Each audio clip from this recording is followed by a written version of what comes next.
Hello mga kalingap. So, andito na po kasama natin. Walang iba kundi ang Rochelle. Ayan po. So, Isang Roel, Rachel. Kaway ng ating mga viewers. Hello po. Ayan po. Huling vlog natin sa kanila ay yung debut ni Rachel na sobrang ganda po, ang daming nanood.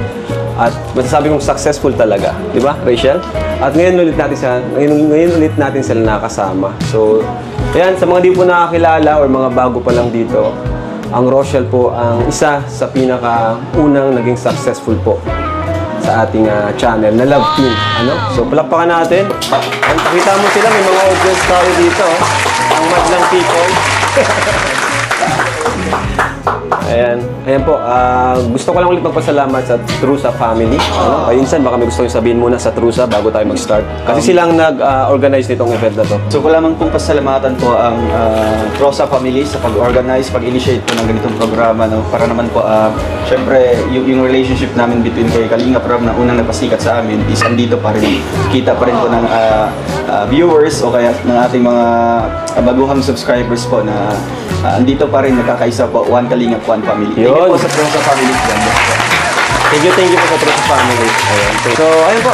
Start na po tayo sa Q&A. Ayan naman po. Heart-to-heart talk with Kalingap Rob. Di ko alam kung bakit naisip nila ito.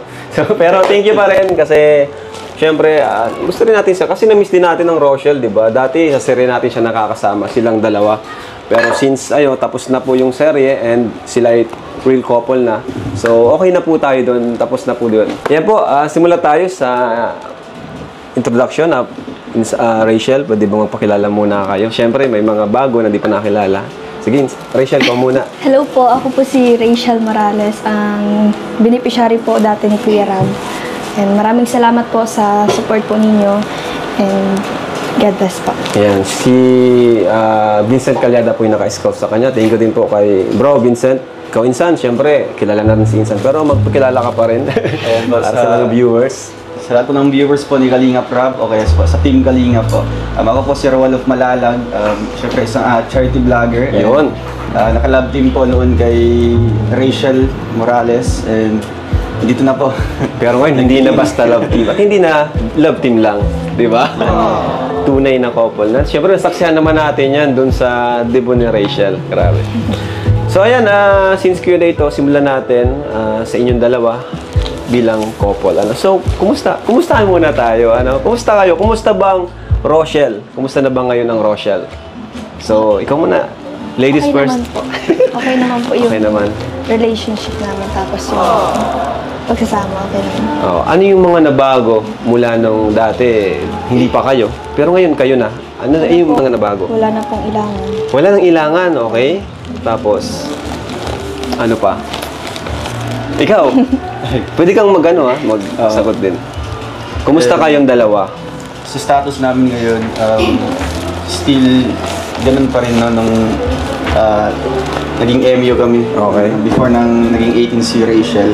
And yung mga pagbabago nung naging official na kami is, yun na nga po, naging open kami sa isa't isa. At syempre, yung boundaries namin, mas talagang Singatan. yung pinaremind talaga namin, i-remind namin Tama naman isa na hanggang dito lang. Kaya yun, nagtutulungan hanggang ngayon. And syempre, pa rin yung pagmamahal. Pero ngayon, ngayon talaga, literal na ngayong araw, kumusta kayong dalawa? Masaya ba kayo? Or Masaya kami, Oo naman minsan. po. kahit syempre, alam naman natin, di mawawala yung mga issues, di ba? Napapaligiran tayo ng issues. Sa kabila nun, okay naman kayo. Yung yung honest answer, di ba? Honest answer. Honest answer lang. Total, heart-to-heart talk naman to. Kaya wag kang kabahan, Rachel. Parang tayo nagseserye.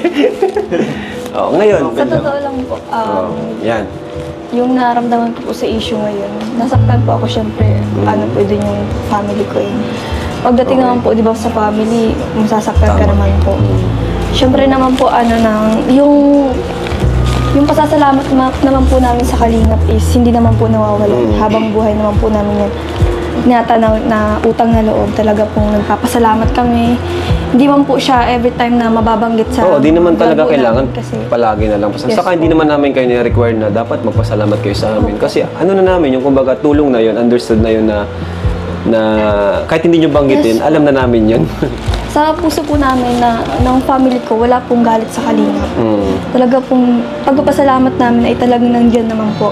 Tsaka hindi naman po namin nakalimutan yung Nakakatuwa naman kasi pagtulong niyo po sa amin. napaka-matured mo kahit may mga issues, di ba? Di nawawala. Yung pag-intindi mo is andyan pa rin. Opo. Tapos po yung about po dun sa issue na nagsalita daw po ako ng Na? Sinagot ko lang po yung basher na nag-comment po kasi, hindi ko po kasi napigilan. Siyempre po si tita po kasi. Normal naman Siyempre yun. po parang gusto ko lang pong makabanding si tita gamit yung pag-live niya. Tapos may nag-comment po na na bawal makipag daw kay tita. Sinagot ko lang naman po yun. Bakit nang bawal? Tita mo naman Kaya yun. nga po yun. Kumbaga, common sense na lang, di ba? Nasaktan naman po ako doon. Siyempre, pamilya ko po yan. So, ayun po. So, yun yung ano niya, ikaw Medyo insan. nagkaano lang po sa Ikaw naman insan, ano masasabi mo doon ngayon? Kasi ito kasing, na to, heart to heart talk, matagal na to naka-schedule. Matagal na tong sinet. Pero yun nga, sumabay sa issue, di ba?